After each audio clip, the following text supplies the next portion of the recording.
Example 5, given f of x equals x squared minus 1 and g of x is equal to the square root of x plus 1, sketch the graphs of f of g of x and state its domains.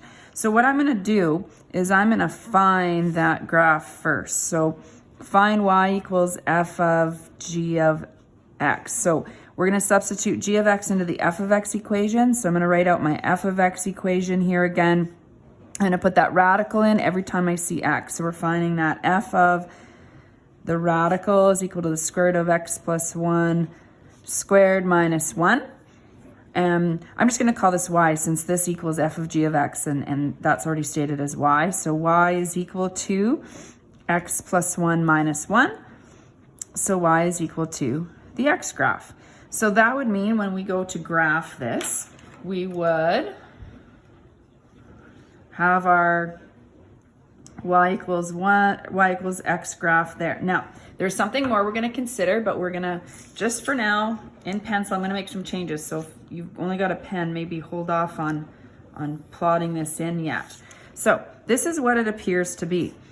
Then it says state the domain. So remember with the domain, we need to look at the inner function and our composite function. So the inner function would be g of x. So the g of x graph, move this back up, sorry, is equal to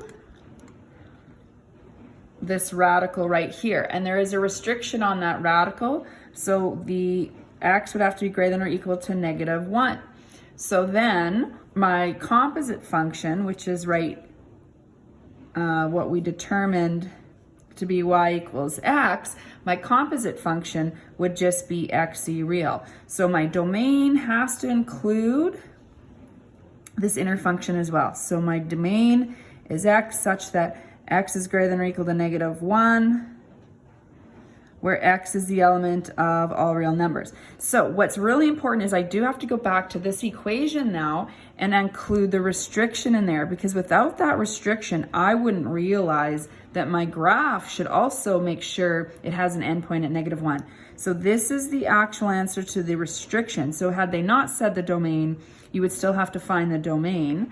And of course we did that last, you have to go back. So that also means I need to fix my graph down here and it must stop at -1. So this has to be erased. Okay, so my graph is only here upwards along here.